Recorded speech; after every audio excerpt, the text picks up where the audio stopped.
सोचिए, एक समय था जब दुनिया के सबसे पावरफुल सीईओज, बिजनेस लीडर्स और पॉलिटिशियंस सबकी जेब में सिर्फ एक ही डिवाइस होता था, ब्लैकबेरी। ये सिर्फ एक फोन नहीं था, है ना? ये स्टेटस, सिक्योरिटी और प्रोफेशनल पावर का अल्टीमेट सिंबल था। तो आज के इस एक्सप्लेनर में हम इसी कॉर्पोरेट दिग्गज का एक डीप डाइव एनालिसिस करेंगे। हम देखेंगे कि कैसे एक अजेय साम्राज्य खड़ा हुआ, कैसे वो गिरा और फिर कैसे उसने खुद को पूरी तरह से ट्रांसफॉर्म किया। एग्जीक्यूटिव लीडरशिप और स्ट्रैटेजी के नजरिए से इसमें सीखने के लिए बहुत कुछ है। और इस पूरी केस स्टडी का जो सबसे बड़ा टेक अवे है वो इस एक लाइन में एकदम परफेक्टली फिट बैठता है। ब्लैकबेरी फेल नहीं हुआ, वो बस बदलती दुनिया को समझने में लेट हो गया। देखिए, आज के इस फास्ट पेस्ड बिजनेस वर्ल्ड में सिर्फ सही फैसला लेना काफी नहीं होता, वो फैसला सही समय पर लेना सबसे ज्यादा जरूरी है। एग्जीक्यूशन में हुई थोड़ी सी भी देरी एक बहुत बड़े एम्पायर को भी कैसे गिरा सकती है, ये उसका क्लासिक उदाहरण है। तो इस पूरी जर्नी को हम कुछ इस तरह डिकोड करेंगे। पहले बात करेंगे उस दौर की जब ब्लैकबेरी कॉर्पोरेट पावर का सिंपल था।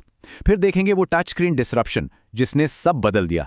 उसके बाद उन रणनीतिक गलतियों और देरी की कीमत पर नजर डालेंगे। और फाइनली उनके साइबर सिक्योरिटी पिवट और उससे मिलने वाले लीडरशिप लेसन्स को समझेंगे। चलिए सीधे चलते हैं इनके राइज पर। उस दौर की बात करते हैं जब इस B2B साम्राज्य को पूरी तरह से अजेय माना जाता था। मतलब मार्केट में कोई टक्कर में था ही नहीं। कहानी शुरू होती है 1984 में, जब कनाडा में रिसर्च इन मोशन यानी RIM की नींव रखी गई। शुरुआत तो वायरलेस टेक्नोलॉजी और पेजर से हुई थी, लेकिन असली गेम चेंजर मोमेंट आया 1999 और 2000 के आसपास। जरा सोचिए, उस समय ईमेल चेक करने के लिए लोगों को डेस्कटॉप के सामने बैठना पड़ता था, और तभी ब्लैकबेरी ने वो पूरा का पूरा ईमेल सिस्टम लोगों की जेब में डाल दिया। ये इतना बड़ा रेवोल्यूशन था कि 2005 तक आते आते कॉर्पोरेट मार्केट पर इनका एक छत्र राज हो गया था। और इसी वजह से इन्हें बिजनेस फोन किंग का ताज मिला। फॉर्च्यून 500 कंपनियां हों या दुनिया भर की सरकारी एजेंसियां, सबके लिए ब्लैकबेरी 100% सिक्योरिटी का दूसरा नाम बन गया था। लेकिन पता है प्रॉब्लम कहां शुरू हुई? सिर्फ कॉर्पोरेट और सरकारी कॉन्ट्रैक्ट्स पर इतना ज्यादा डिपेंड होने की वजह से वो एक बहुत ही पावरफुल लेकिन खतरनाक रूप से इंसुलेटेड बबल में कैद हो गए थे। उन्हें लगने लगा था कि उनका ये मॉडल कभी बीट ही नहीं हो सकता। लेकिन फिर आता है साल 2007, एक ऐसा पैराडाइम शिफ्ट जिसने मोबाइल इंडस्ट्री के पूरे स्थापित ढांचे को एकदम से चकनाचूर कर दिया। अगर आप इस कंट्रास्ट को देखें तो एक तरफ ब्लैकबेरी था, जिनका पूरा फोकस उस rigid B2B mindset, secure email और उनके उस आइकॉनिक फिजिकल QWT कीबोर्ड पर था। और दूसरी तरफ एप्पल और एंड्रॉयड का एक बिल्कुल नया मॉडल सामने आ रहा था, जो पूरी तरह से कंज्यूमर फर्स्ट था। दुनिया बदल रही थी। लोगों को अब सिर्फ बोरिंग ईमेल्स नहीं चाहिए थे, उन्हें एंटरटेनमेंट, एप्स और एक कमाल का टच स्क्रीन एक्सपीरियंस चाहिए था। अब ऐसे में एक मार्केट लीडर का रिएक्शन क्या होना चाहिए था? ब्लैकबेरी की लीडरशिप ने इस नए आईफोन को देखकर कहा, यह तो एक खिलौना है। सच में उन्होंने इस पूरे टच स्क्रीन ट्रेंड को टेम्परेरी मानकर उसका मजाक उड़ाया। उनके अंदर कॉर्पोरेट ओवर कॉन्फिडेंस इतना भर चुका था कि वो ये मानने को ही तैयार नहीं थे कि कोई भी सीरियस प्रोफेशनल कभी भी टच स्क्रीन डिवाइस को इस्तेमाल करेगा।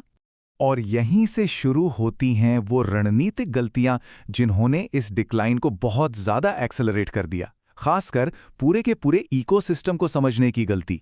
देखिए, सबसे बड़ी स्ट्रैटेजिक मिस्टेक इस अप्रोच में थी। ब्लैकबेरी का जो इकोसिस्टम था वो पूरी तरह से क्लोज्ड था।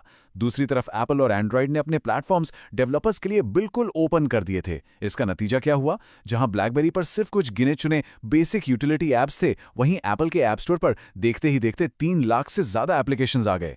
डेवलपर्स तेजी से ब्लैकबेरी को छोड़कर आगे बढ़ गए, और जाहिर सी बात है, कंज्यूमर्स भी उनके पीछे पीछे निकल गए। फिर जब उन्होंने फाइनली रियलाइज किया और पैनिक में टच स्क्रीन मार्केट में एंट्री करने की कोशिश की, तो उन्होंने ब्लैकबेरी स्टॉर्म लॉन्च किया। और यहां एक बड़ा सवाल उठता है, आप अपना इकलौता सबसे बड़ा एडवांटेज क्यों छोड़ेंगे? उन्होंने डिवाइस से अपना सबसे मजबूत फीचर फिजिकल कीबोर्ड ही गायब कर दिया। इससे हुआ ये कि उनके जो पुराने लॉयल कस्टमर्स थे वो नाराज हो गए, और टच स्क्रीन एक्सपीरियंस इतना खराब था कि नए कंज्यूमर्स ने उसे छुआ तक नहीं।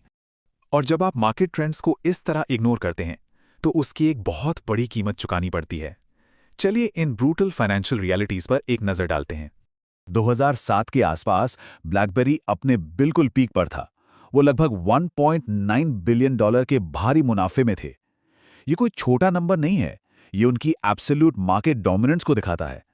लेकिन प्रॉब्लम ये थी कि मुनाफे का ये बड़ा सा पहाड़ लीडरशिप को एक बहुत ही खतरनाक भ्रम में डाल रहा था कि सब कुछ हमेशा ऐसे ही परफेक्ट रहेगा। लेकिन जरा सोचिए, सिर्फ 5 साल बाद वो 1.9 बिलियन का प्रॉफिट 5.9 बिलियन डॉलर के भारी नुकसान में बदल गया। मतलब -5.9 बिलियन। ये सिर्फ एक गिरावट नहीं थी, ये एक फाइनेंशियल तबाही थी। और ये सीधा नतीजा था उनके इनोवेशन ना करने और बदलते कंज्यूमर एक्सपीरियंस को इग्नोर करने का। और ये जो मार्केट कैपिटलाइजेशन होता है ना, ये बहुत बेरहम होता है। जब कोई कॉर्पोरेट जायंट अडैप्ट करने में फेल होता है तो वैल्यूएशन कितनी तेजी से वाष्प की तरह उड़ जाती है, ये उसका परफेक्ट उदाहरण है।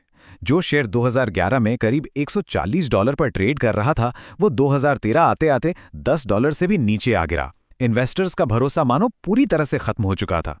तो क्या ये कहानी यहीं खत्म हो गई? बिल्कुल नहीं। हार्डवेयर की लड़ाई वो हार चुके थे, लेकिन कॉर्पोरेट सर्वाइवल के लिए एक बहुत ही लेट लेकिन जरूरी रीइन्वेंशन अभी बाकी था। 2013 में जब उनका लेट ब्लैकबेरी 10 ऑपरेटिंग सिस्टम भी बुरी तरह फेल हो गया, तो फाइनली 2016 में एक बहुत ही दर्दनाक फैसला लिया गया। उन्होंने मोबाइल हार्डवेयर बनाना पूरी तरह बंद कर दिया। और सच कहूं तो यही उनका टर्निंग पॉइंट था। उन्होंने पहचाना कि उनकी कोर स्ट्रेंथ हमेशा से सिक्योरिटी थी, तो उन्होंने खुद को एक B2B साइबर सिक्योरिटी और ऑटोमोटिव सॉफ्टवेयर प्रोवाइडर में ट्रांसफॉर्म कर लिया। और आज उनका सॉफ्टवेयर दुनिया की करोड़ों कारों और एंटरप्राइजेस को सिक्योर कर रहा है। अब इस पूरी केस स्टडी या कहें तो इस कॉर्पोरेट ऑटोप्सी से लीडर्स और एग्जीक्यूटिव्स के लिए क्या स्ट्रेटेजिक वैल्यू निकल कर आती है? मॉडर्न बिजनेस सर्वाइवल के 5 बहुत ही क्रिटिकल रूल्स हैं। पहला, ओवर कॉन्फिडेंस किसी भी कंपनी के लिए जहर है। दूसरा, बदलाव को टेम्पररी मानकर उससे भागना जानलेवा साबित होता है। तीसरा और बहुत इंपॉर्टेंट, कंज्यूमर पुरानी लॉयल्टी से नहीं बल्कि बेहतर एक्सपीरियंस से जुड़ता है। चौथा, इनोवेशन कोई वन टाइम इवेंट नहीं है, इसे लगातार होना चाहिए। और पांचवा, शायद सबसे बड़ा लेसन, अगर आप सही फैसला बहुत लेट लेते हैं तो बिजनेस की दुनिया में वो असल में एक फेलियर ही माना जाता है। तो इस एक्सप्लेनर को हम एक बहुत ही जरूरी सवाल के साथ खत्म करेंगे। क्या आज किसी भी इंडस्ट्री में कोई ऐसा टच स्क्रीन रिवॉल्यूशन हो रहा है जिसे कॉर्पोरेट लीडरशिप महज एक खिलौना समझकर पूरी तरह इग्नोर कर रही है?